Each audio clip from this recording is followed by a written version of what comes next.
आरक्षण का जब भी इतिहास लिखा जाएगा हम लिखेंगे आरक्षण के नायक कौन है और आरक्षण के खलनायक कौन है, आरक्षण के समर्थक कौन है और आरक्षण के विरोधक कौन है। इतना बड़ा विरोध किया है आज, और आज की तारीख में वे लोग हमें आरक्षण नहीं दे रहे, उल्टा हमारे आरक्षण का विरोध कर रहे हैं। 1902 को विरोध किया, 18 को विरोध किया तिलक ने, 2 को पटवर्धन ने, 18 को तिलक ने, 28 को गांधी ने, 32 को गांधी ने, 46 को गांधी और कांग्रेस और नेहरू ने, 50 को गांधी कांग्रेस नेहरू ने सरदार पटेल ने, फिर 53 को कांग्रेस ने, फिर नेहरू ने, फिर 79 को जनता पार्टी ये जो गुजरात वाला मोरारजी देसाई ने, फिर इसके बाद इंदिरा गांधी ने, इंदिरा गांधी के बाद फिर राजीव गांधी ने, राजीव गांधी के बाद 91 के बाद फिर वो बीजेपी ने विरोध करना शुरू किया। बीजेपी लास्ट है, बीजेपी लास्ट है इसमें।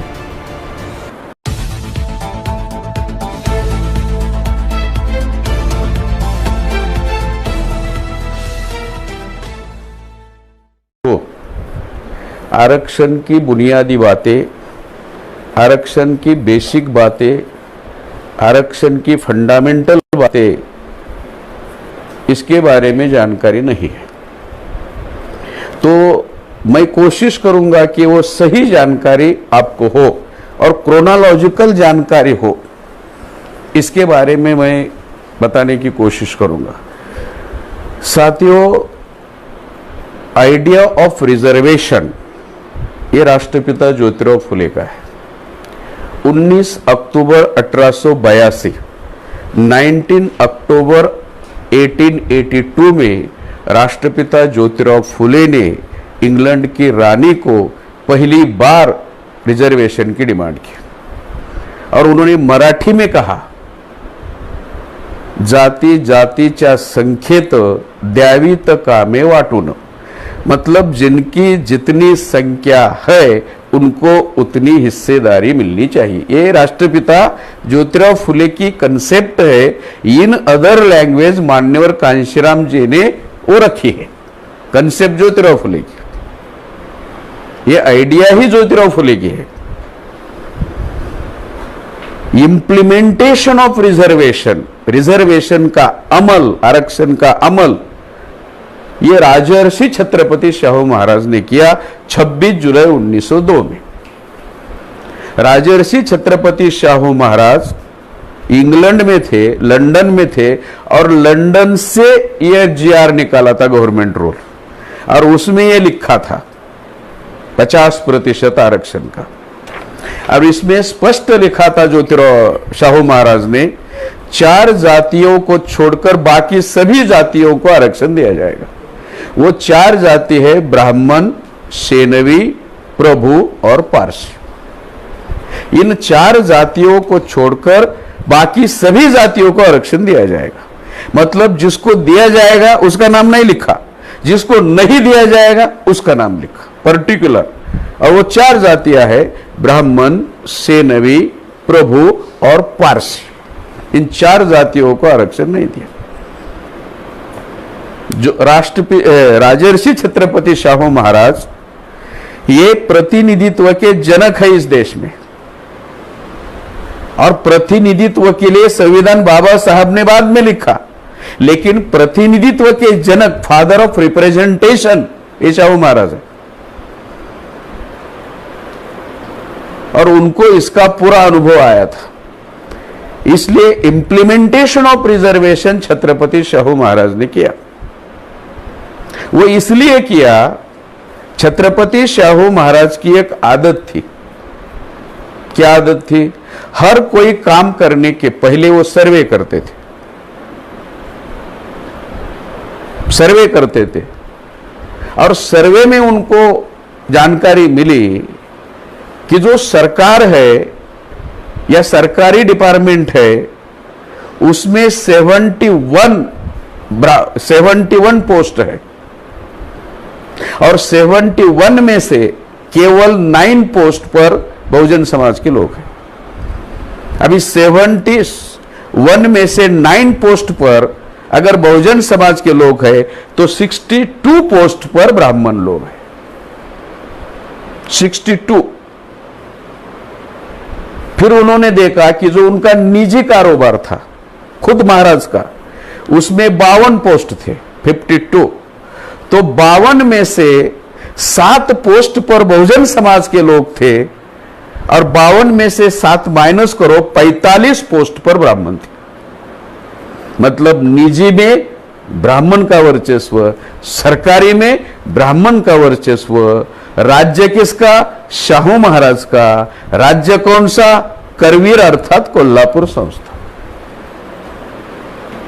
तो शाहू महाराज जो भी निर्णय लेते थे, जैसे बाबा साहब ने कहा, वो अमल करने के लिए ब्राह्मण के पास जाना पड़ता था। तो शाहू महाराज ने सोचा कि निर्णय मैं लूंगा और ब्राह्मण अमल करेंगे तो मेरे लोगों के खिलाफ ही करेंगे।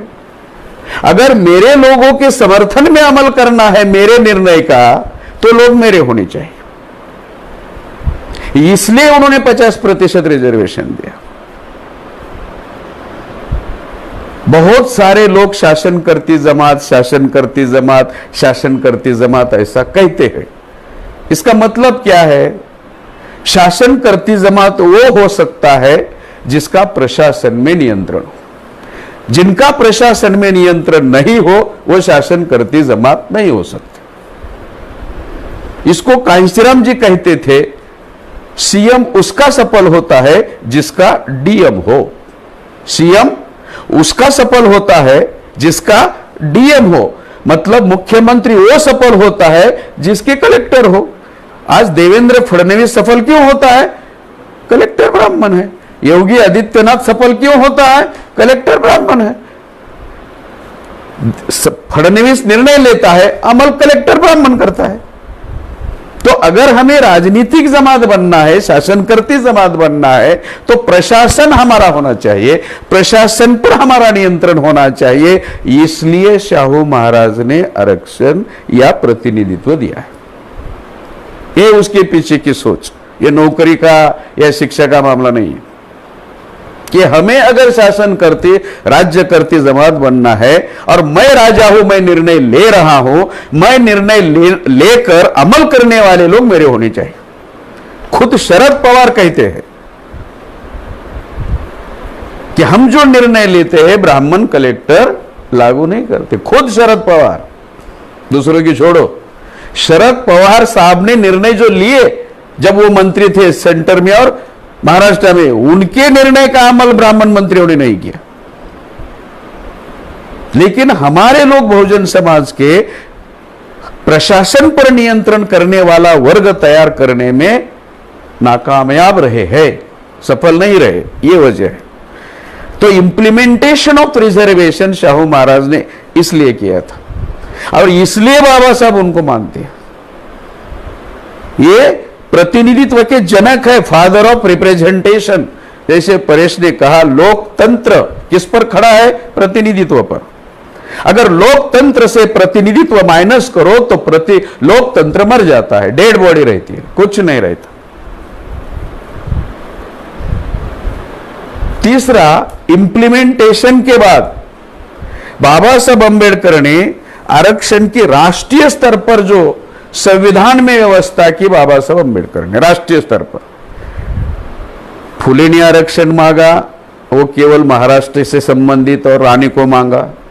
शाहू महाराज ने अमल किया, वो कोल्हापुर संस्था करवीर संस्थान तक सीमित था। लेकिन बाबा साहब ने दोनों को, शाहू महाराज को बड़ा मित्र और फुले को गुरु मानकर इस आरक्षण को राष्ट्रव्यापी पॉलिसी बनाई, नेशन वाइड पॉलिसी बनाई और यहां वहां नहीं, भारतीय संविधान में उसकी व्यवस्था की। और ये जब तक संविधान रहेगा तब तक आरक्षण, दैट इज प्रतिनिधित्व रहेगा। It is not reservation, it is representation.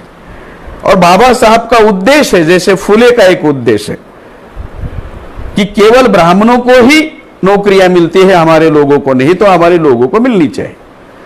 Shahu Maharaj का उद्देश्य है शासन करती जमात बनाना, रियल रिप्रेजेंटेशन देना। और बाबा साहब का उद्देश्य है कि अगर आरक्षण के आधार पर और शोषण के आधार पर एससी एसटी ओबीसी का ध्रुवीकरण हो जाता है तो हम राजनीतिक जमात बन सकते हैं।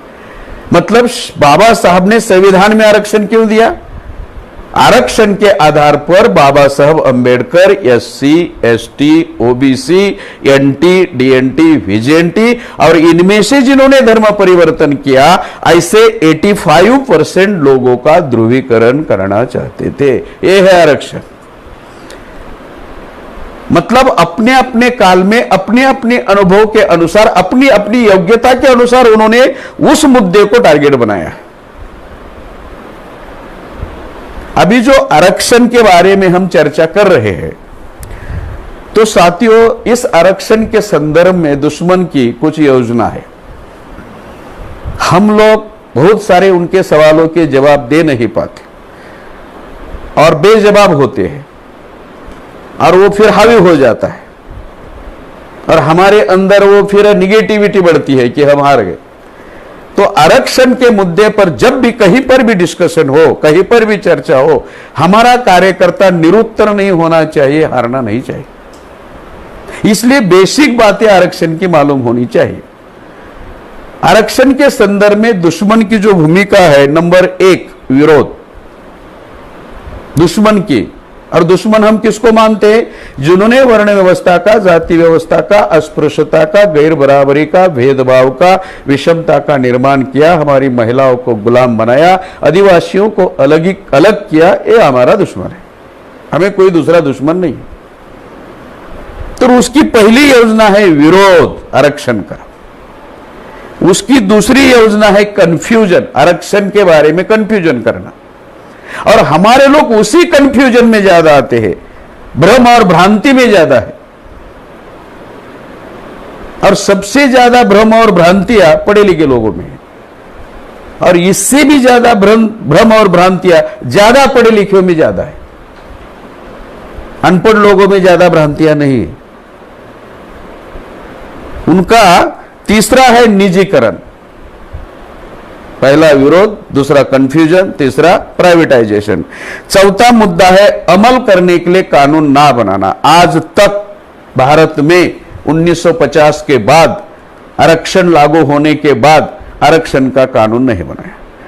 शाहू महाराज ने आरक्षण लागू किया और आरक्षण का कानून बनाया था। कानून बनाया था, इसलिए तो लागू हो रहा था। और शाहू महाराज ये पहला सेक्स है कि ओबीसी को पहला आरक्षण शाहू महाराज ने दिया, और बाद में ओबीसी का आरक्षण ब्राह्मणों ने बंद कर दिया। इतिहास अगर हम देखा जाए तो ओबीसी को पहला आरक्षण, अभी ओबीसी मांग रहा है, मिल नहीं रहा, लेकिन पहला आरक्षण शाहू महाराज ने दिया है, वही 50%। उसमें पहला नंबर ओबीसी का है। लेकिन सही जानकारी हमारे लोगों के पास ना होने की वजह से आरक्षण के बारे में समस्या या भ्रांतियां या भ्रम फैले हुए हैं। 4, अमल करने के लिए कानून ना बनाना। आज तक कानून नहीं है अमल करने का। तो ये 4 मुद्दे हैं। उसमें पहला मुद्दा है विरोध।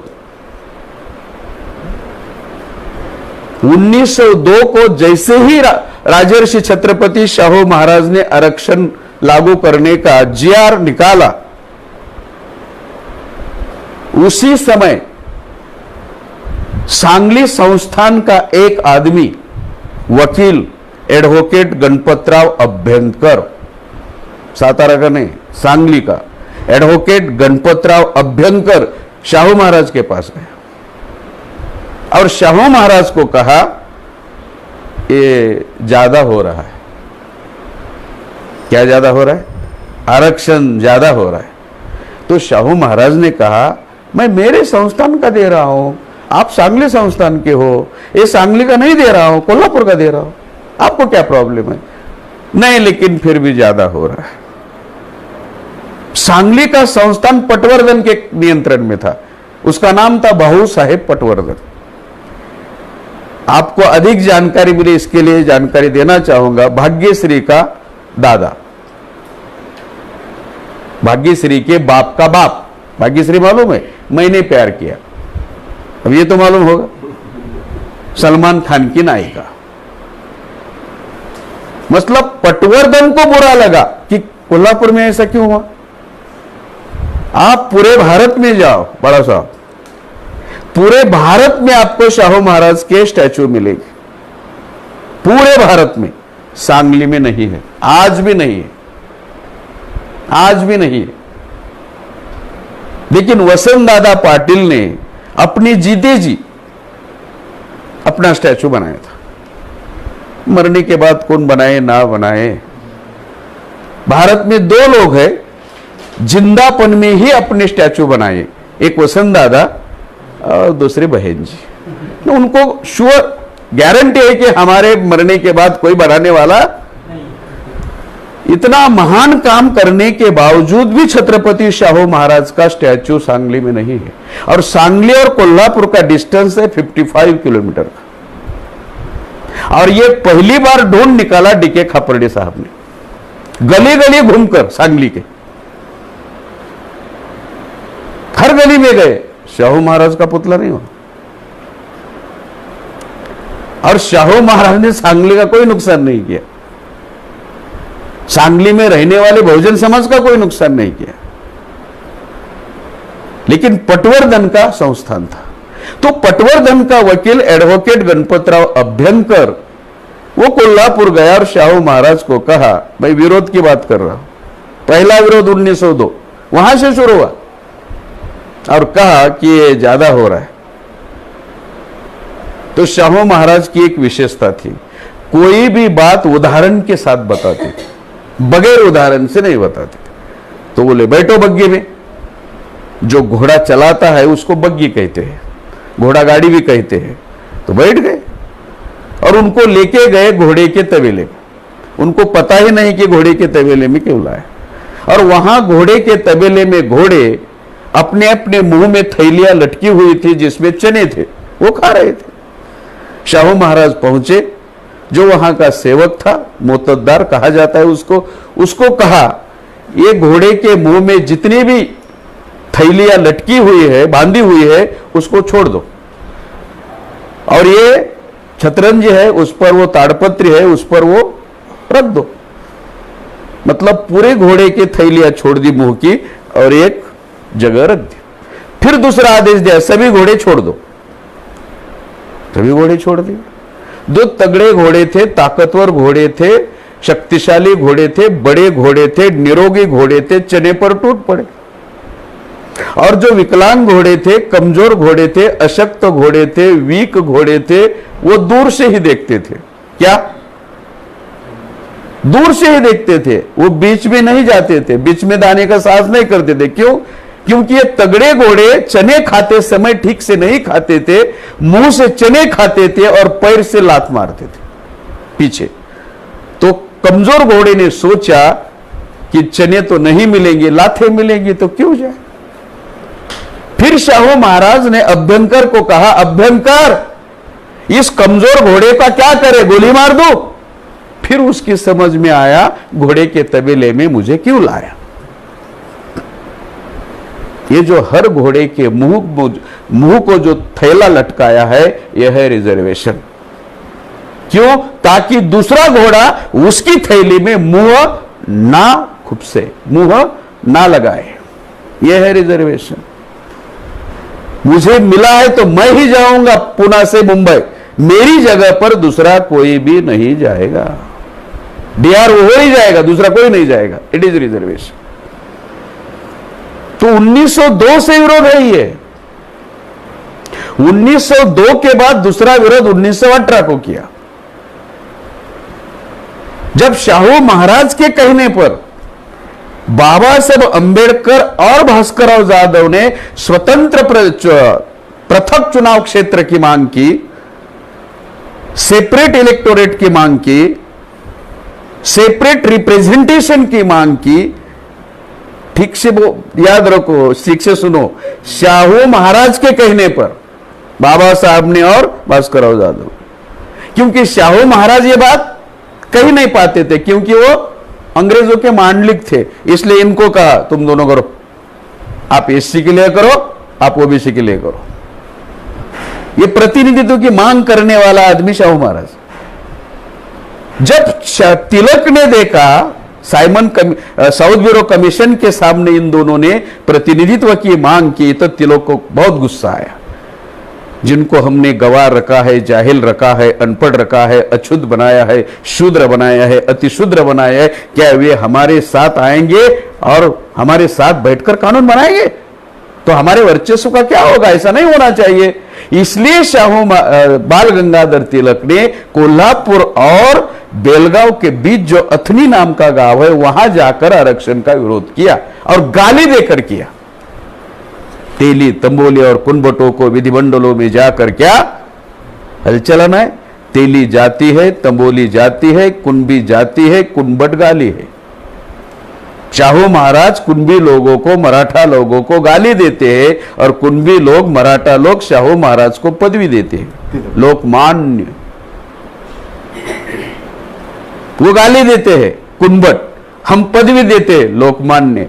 वो अपमान करते हैं, हम सम्मान करते हैं। इतिहास मालूम ना होने की वजह से ऐसा होता। तो दूसरा विरोध बाल गंगाधर तिलक ने किया। मैं कौन सा मुद्दा बता रहा हूं? दुश्मन की भूमिका क्या है? तो विरोध, दूसरा विरोध। तीसरा, जब साउथ ब्यूरो कमीशन का मामला तिलक की विरोध से अनसेटल रहा, मतलब वो समाधान नहीं हुआ, तो फिर ऐसा निर्णय लिया कि हर 10 साल बाद अंग्रेजों की कमेटी यहां आएगी इस मामले को सुलझाने के लिए। तो 1928 को साइमन कमीशन भारत में आया, और जब साइमन कमीशन भारत में आया, तब साइमन का स्वागत किसने किया? नंबर 1 स्वागत, वेलकम, बाबा साहब अंबेडकर। नंबर 2 SD सिंह चौरासिया, ये तंबोली जाति के थे, उत्तर प्रदेश के थे, शिव दयाल सिंह चौरासिया। और तीसरा, मुझे कल जानकारी मिली, हरियाणा में जो पंजाब के जो सर छोटूराम है, उन्होंने समर्थन किया।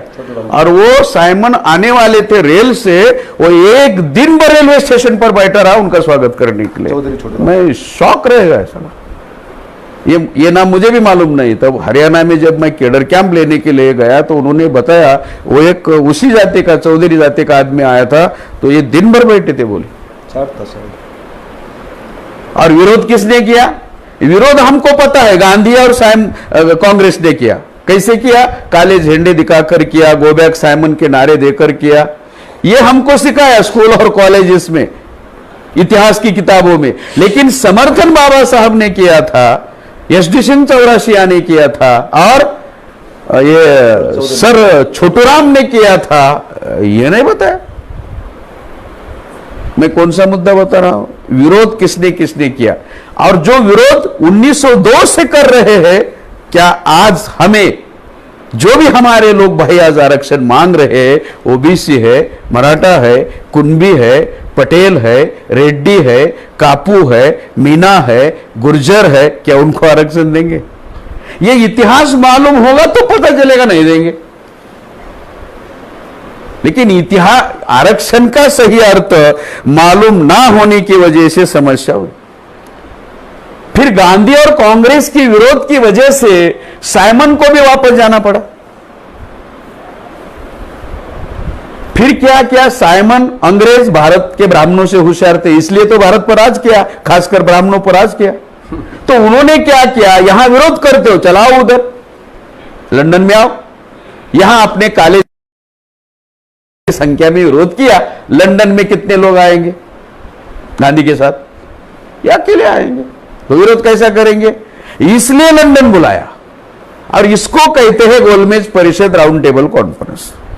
अभी जब राउंड टेबल कॉन्फ्रेंस पहली बुलाई, सबको निमंत्रण दिया, इनविटेशन दिया, सबको, सभी गए, गांधी नहीं गए, और यहां नमक का सत्याग्रह करते रहे। बाबा साहब, निर्णय नंबर 2 ड्वेल वोटिंग का मतलब 2 मत का अधिकार मिलेगा। निर्णय नंबर 3 एडिक्वेट रिप्रेजेंटेशन मिलेगा, जितनी लोक संख्या है उतना प्रतिनिधित्व मिलेगा। नंबर 4 अडल्ट फ्रेंचाइज लागू होगा, मतलब प्रौढ़ अधिकार मिलेगा। यह निर्णय लागू हुए। अंतिम निर्णय देने के लिए दूसरी राउंड टेबल कॉन्फ्रेंस बुलाई, और दूसरी राउंड टेबल कॉन्फ्रेंस में गांधी को इनविटेशन नहीं दिया, फिर भी गांधी गए और उसमें टांग अड़ाई, अनशन किया, आमरण अनशन किया। गांधी जी ने उनके जिंदगी में 21 बार अनशन किया, लेकिन SC ST OBC के फेवर में कभी भी नहीं किया, विरोध में किया। देश को आजादी मिली, 1 मिनट का अनशन नहीं किया, लेकिन आपको अधिकार ना मिले इसके लिए आमरण अनशन किया। इसलिए गांधी हमारी दृष्टि से शैतान है। मेश्राम साहब बेवजह शैतान नहीं कहते। एकदम मेश्राम साहब ने कहा कि अगर मुझे अवसर मिलेगा तो गांधी की जो समाधि है वो बुलडोजर से उड़ाऊंगा, खुद ऐसा ऊपर निकालूंगा। तो उसी स्टेज पर सज्जाद नोमानी साहब थे, तो सज्जाद नोमानी साहब ने कहा उस बुलडोजर के लिए डीजल मैं दूंगा। मतलब परेशान हो गए लोग ना। मैं विरोध कैसे किया ये बता रहा हूं। जब 1928 का मामला 32 में गया और 1932 का मामला गांधी के अनशन की वजह से, आमरण अनशन की वजह से पेंडिंग रहा, अधिकार नहीं मिले, तो फिर दोबारा बाबा साहब अम्बेडकर संविधान सभा में चुनकर जाने का मामला आया, तो 1946 को बाबा साहब अम्बेडकर संविधान सभा में चुनकर नहीं जाने चाहिए, इसका प्रयास, इसका विरोध गांधी और कांग्रेस ने किया। इतना ही नहीं, 1946 को ओबीसी, मराठा, कुंबी, पटेल, रेड्डी, कम्मा, कापू या मीना गुर्जर, इनको एक भी टिकट संविधान सभा का गांधी ने नहीं दिया। अगर इनको 1946 को संविधान सभा का टिकट मिलता तो आज मराठा को आरक्षण मांगने की जरूरत नहीं दिया। दूसरा, 1947 को खुद नेहरू ने कहा कि जैसे SC ST को ओबीसी को आरक्षण दिया है वैसे ओबीसी को देगा। लिखित रेजोल्यूशन पास किया, लिखित रिटर्न। और जैसे ही नेहरू प्रधानमंत्री बना उसने कहा कि अब नहीं देंगे। और जब बाबा साहब पहली मिनिस्ट्री में कानून मंत्री बने तो उन्होंने 340 संविधान लिख रहे थे, तो 340 आर्टिकल का प्रावधान किया। तो सबसे पहले 340 आर्टिकल को सरदार पटेल ने नेहरू के कहने पर विरोध किया, और वो आज तक वो चल रहा है विरोध। फिर नेहरू को ऐसा लगा कि बाबा साहब अम्बेडकर 340 के मुद्दों पर ओबीसी को, भारत के ओबीसी को जगाने का काम करेंगे। अगर भारत के ओबीसी इस मुद्दे पर जग गए तो बाबा साहब का साथ देंगे तो प्रॉब्लम खड़ा होगा। इसलिए बाबा साहब के डर की वजह से और ओबीसी की जागृति की वजह से पंडित जवाहरलाल नेहरू ने 29 जनवरी 1953 को कालेलकर कमीशन नियुक्त किया। विरोध बोल रहा हूं मैं, विरोध कैसे किया, विरोध। और जब कालेलकर कमीशन, ये कालेलकर मुक्काम पोस्ट कालिली, तालुका जिला सिंधुदुर्ग, कोकण, एक कोकणस्थ ब्राह्मण था। आयोग किसके लिए? अध्यक्ष कौन? कालेलकर। तो इतना जातिवादी था, इतना जातिवादी था, इतना जातिवादी था, एक बार वो सातारा गया सर्वे करने के लिए ओबीसी का। जब सातारा गया तो उनको वहां का जो कलेक्टर था वो मुस्लिम था। तो मुस्लिम कलेक्टर को इस कालेलकर ने कहा कि मुझे खाना ब्राह्मणों के हाथ से ही बनाया हुआ चाहिए। ब्राह्मण छोड़ के किसी ने अगर खाना बनाया तो मैं वो खाना, जो आदमी ब्राह्मण के हाथ का ही खाना खाता है वो ओबीसी को आरक्षण दे? नहीं दे। 53 विरोध। तो फिर उसने ढूंढ निकाली ओबीसी की 2018 जाति और कहा SC ST के अनुसार उनको रिजर्वेशन देना चाहिए। जब यह बात अशोका हॉल में, राष्ट्रपति भवन में डॉक्टर राजेंद्र प्रसाद के सामने रखी तो राजेंद्र प्रसाद ने कालेलकर को कहा, हम आजादी की लड़ाई क्या रेवड़ियां बांटने के लिए लड़े? डॉक्टर राजेंद्र प्रसाद क्या कहते हैं? हम आजादी की लड़ाई क्या रेवड़ियां बांटने के लिए लड़े? मतलब मराठा कुंबी ओबीसी को आरक्षण देना, उसको क्या लगता है राजेंद्र प्रसाद को? रेवड़ियां बांटना। रेवड़ी समझते हो?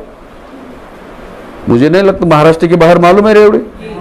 हमारे यहाँ महाराष्ट्र में जब मेला होता है, मेले के दूसरे दिन कुश्ती होती है। कुश्ती समझते हो? दंगल। तो दंगल में जो छोटे छोटे बच्चे दंगल करते हैं कुश्ती, तो उनको खुश करने के लिए रेवड़ियां दी जाती है। छोटे बच्चे को, बड़े बच्चे को नहीं, छोटे। वो गुड़ की बनाई हुई होती है, गुड़ और तिल की बनाई हुई होती है, बहुत अच्छी लगती है खाने के लिए, लोग खाते हैं वो सूखा मेवा समझकर। तो किसने विरोध किया? डॉक्टर राजेंद्र प्रसाद ने। ये कौन डॉक्टर राजेंद्र प्रसाद है? ये कायस्थ विहार के। जब वो राष्ट्रपति बने तब वो इलाहाबाद गए और गंगा नदी में 200 ब्राह्मणों के पैर धोए और वो पैर धोया हुआ पानी पिए। ये है डॉक्टर राजेंद्र प्रसाद। तो ये मर गए।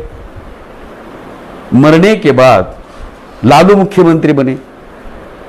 तो लालू को किसी ने खबर दी कि डॉक्टर राजेंद्र प्रसाद की समाधि पर सुअर खेल रहे।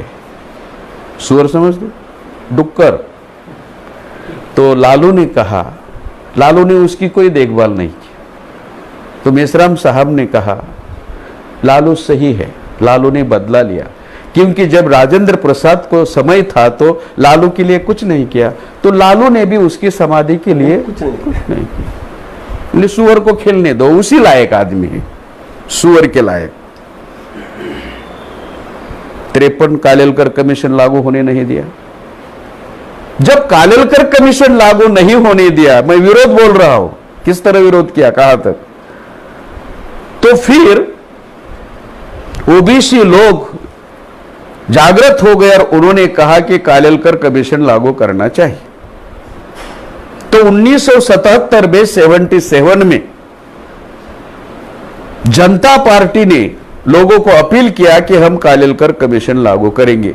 53 to 77 कितना साल हुआ कि हम कालेलकर कमीशन लागू करेंगे, हमें वोट दो। तो ओबीसी लोगों ने वोट दिया, मराठा, कुणबी, ओबीसी, पटेल, जाट लोगों ने वोट दिया। और वोट देने के बाद जनता पार्टी चुनकर आई और मोरारजी भाई देसाई प्रधानमंत्री बने, गुजराती ब्राह्मण। 18 महीने रहे।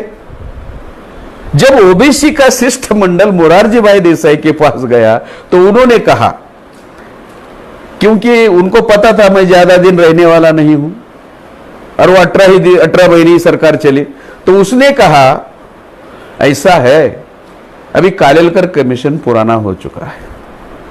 कमीशन भी पुराना होता है, कमीज की तरह, पैंट की तरह, कपड़े की तरह। तो अब नया कमीशन बिठाएंगे। तो ये नया कमीशन बिठाया 1 जनवरी 1979 को। ये है मंडल कमीशन। इसका पूरा नाम है बिंदेश्वरी प्रसाद मंडल। ये है बिहार के एक्स चीफ मिनिस्टर और ये ओबीसी है। ओबीसी के नाम कमीशन बनाया। फिर उन्होंने सर्वे किया भारत का और फिर ओबीसी की जाति ढूंढ निकाली। 3743 जातियां भरी। नेहरू के जमाने में 2018। अभी जाति बढ़ी या घटी? अगर नेहरू के समय ये एप्लीकेशन लागू किया, कालेलकर लागू किया होता तो जाति बढ़ती नहीं। और एक बात बताने की रह गई, जैसे वो राष्ट्रपति ने कहा कि रेवड़ियां बांटने के लिए हमें कह रहे, रात 12 बजे राष्ट्रपति डॉक्टर राजेंद्र प्रसाद ने नेहरू को फोन किया और कहा, नेहरू ये तुम्हारा डेथ वारंट आया है। मतलब एससी ओबीसी को, मराठा कुणबी को आरक्षण देना ब्राह्मणों का क्या है? जैसे बाला साहब ने कहा खतरे के, ये डेथ वारंट है, मृत्यु घंटा। आज भी आज ज्यादा है। ये हर मराठा को, हर ओबीसी को, हर जाट को, हर पटेल को मालूम होगा, तब वो ब्राह्मणों का साथ छोड़ेगी। मराठों को आरक्षण देना, पटेलों को आरक्षण देना, जाटों को आरक्षण देना, कुणबी को आरक्षण देना, ब्राह्मणों का क्या है? रात 12 बजे नेहरू उठकर आए। कहां? राष्ट्रपति भवन में, अशोक हॉल में, सेंट्रल हॉल में। और कहा किसको? कालेलकर को। नेहरू का सेंटेंस है, ब्राह्मणों को भीख मंगवाने का इरादा है क्या? इसका मतलब मराठा, कुंभी, ओबीसी, पटेल, जाट को आरक्षण देना ब्राह्मणों को भीख मांगने जैसा है। और आज ब्राह्मण हमें क्या कहते हैं? आरक्षण भीख है। कोई भी समाज में चर्चा होती है तो हमारे पास सही और स्ट्रांग जवाब होना चाहिए, और ये लिखित है, ये रिटर्न है साहब। मतलब 1902 को विरोध किया, 1918 को विरोध किया, 1928 को विरोध किया, 1932 को विरोध किया, 1946 को विरोध किया, 340 को विरोध किया, 1953 के कालेलकर को विरोध किया, और 79 के मंडल को विरोध किया। देंगे आरक्षण? आरक्षण देंगे? हमारे लोग मांग रहे हैं, लाखों के मोर्चे निकाल रहे हैं। मराठा लोगों ने 58 मोर्चे निकाले और 42 यूथ मर गए, आज भी आरक्षण नहीं। ब्राह्मणों ने एक भी मोर्चा नहीं निकाला, एक भी ब्राह्मण नहीं मरा, और उन्होंने संविधान में 124वां संविधान संशोधन करके 10% आरक्षण दे भी दिया, इंप्लीमेंट भी शुरू। एक भी आदमी मरा नहीं, उनका डिमांड भी नहीं, मांग भी नहीं कि दे दो, मोर्चा भी नहीं। हमारे 58 मोर्चे लाखों के, वहां गुजरात में पटेलों के मोर्चे, वहां राजस्थान में मीना के मोर्चे, गुर्जर के मोर्चे, यहां रेड्डी के मोर्चे। ना रेड्डी को दिया, ना गुर्जर को दिया, ना पटेल को दिया, ना जाट को दिया, ना मराठों को दिया, ना कुंभी को दिया, ना ओबीसी को दिया। प्रतिनिधित्व क्या होता है? और हमारे लोग उनके पास है। कितने हैं मेंबर ऑफ पार्लियामेंट ओबीसी के? 200, एससी एसटी के 131, 131 और 200 कितने हुए? 331। 543 में से 331 मेजोरिटी है, फिर भी नहीं मिल रहा। तो आरक्षण देंगे? अगर ये इतिहास हम हर गांव में जाकर ओबीसी लोगों को, मराठा लोगों को, कुंभी लोगों को बताते हैं सही ढंग से, तो उनको पता चलेगा आरक्षण मामला नहीं है, ये तो राजा बनने का मामला है, ये शासक बनने का मामला है, ये भीख नहीं, लाचारी नहीं, बैसाखी नहीं, मेहरबानी नहीं, कृपा नहीं है। तो उन्होंने मंडल का विरोध किया। जब मंडल का उन्होंने विरोध किया, मंडल का विरोध करने के बाद फिर वीपी सिंह ने आरक्षण दिया 89 को। जब 89 को वीपी सिंह का मुद्दा आया तो वीपी सिंह ने भी क्या किया? रिजर्वेशन इन एजुकेशन नहीं दिया और रिजर्वेशन इन सर्विस दिया। अभी शिक्षा ही नहीं तो रिजर्वेशन का क्या करेंगे? सर्विस का मतलब दिया ही नहीं। फिर भी वीपी सिंह हमारा मसीहा बन गया। वो मसीहा नहीं है, फिर भी बन गया। वो राजा है, हजारों एकड़ जमीन थी उसको। फिर जब वीपी सिंह ने दिया तो उत्तर प्रदेश में जो सरकार थी वो बीजेपी के समर्थन पे थी, तो इसको लालू प्रसाद और मुलायम सिंह ने समर्थन दिया। तो मुलायम सिंह का उन्होंने समर्थन, या इसका वापस जो केंद्र में सरकार थी वीपी सिंह की, उसका समर्थन वापस लिया। किस लिए? इन्होंने आरक्षण घोषित किया। वीपी सिंह का समर्थन बीजेपी वालों ने वापस लिया, कम्युनिस्ट और बीजेपी वालों ने। वीपी सिंह के बाद देवेगौड़ा है सॉरी, वो जो नहीं, ये हरियाणा वाला ओम प्रकाश, क्या ना, देवीलाल। तो देवीलाल के पास कांशीराम जी गए और कांशीराम ने देवीलाल को कहा, ताऊ, बड़े भाई को ताऊ कहते हैं, वीपी ने आपको लैडर बनाया, लीडर नहीं। और लैडर पांव रखकर आगे जाने के लिए होती है। और ये रामविलास पासवान और शरद यादव, ये दोनों मंडल का झुंझुना लेकर वीपी सिंह के पास गए। तो उनको खुश करने के लिए वीपी ने यह निर्णय लिया। यह निर्णय लेने के बाद वीपी की सरकार का समर्थन बीजेपी ने वापस लिया और वीपी की सरकार, वीपी सिंह की सरकार गिर गई। मतलब ओबीसी को, मराठा कुणबी को आरक्षण ना देने के लिए प्रयास हो रहे हैं। जब उसके वीपी के बाद, जब राजीव गांधी सत्ता में, मतलब उसके पहले राजीव गांधी सत्ता में आए थे 89 को, तो बोफोर्स के कारण उनकी सत्ता गई और वीपी आए। वीपी के बाद जब चुनाव हो रहा था 91 में, तब राजीव गांधी विरोधी पार्टी में थे, तो ओबीसी के मंडल का उन्होंने इतना विरोध किया, संसद में 2.5 घंटे भाषण किया ओबीसी के मंडल के विरोध में, 2.5 घंटे, और 4 बार पानी पिया। राजीव गांधी 13 मिनट के आगे कभी भाषण नहीं करता था, उन्होंने 2.5 घंटे भाषण किया और मंडल का विरोध किया। और उसी राजीव गांधी का फोटो हर ओबीसी के घर में।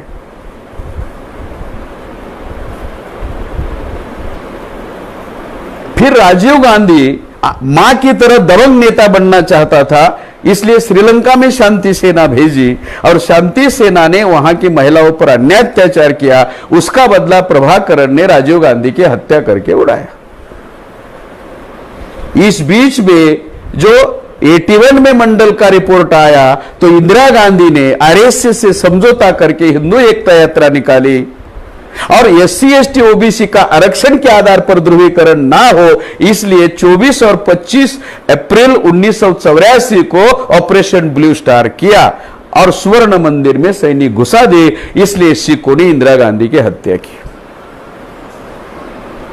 मतलब 1902 को विरोध किया, 18 को विरोध किया तिलक ने, 2 को पटवर्धन ने, 18 को तिलक ने, 28 को गांधी ने, 32 को गांधी ने, 46 को गांधी और कांग्रेस और नेहरू ने, 50 को गांधी कांग्रेस नेहरू ने, सरदार पटेल ने, फिर 53 को कांग्रेस ने, फिर नेहरू ने, फिर 79 को जनता पार्टी, ये जो गुजरात वाला मोरारजी देसाई ने, फिर इसके बाद इंदिरा गांधी ने, इंदिरा गांधी के बाद फिर राजीव गांधी ने, राजीव गांधी के बाद 91 के बाद फिर वो बीजेपी ने विरोध करना शुरू किया। बीजेपी लास्ट है, बीजेपी लास्ट है इसमें।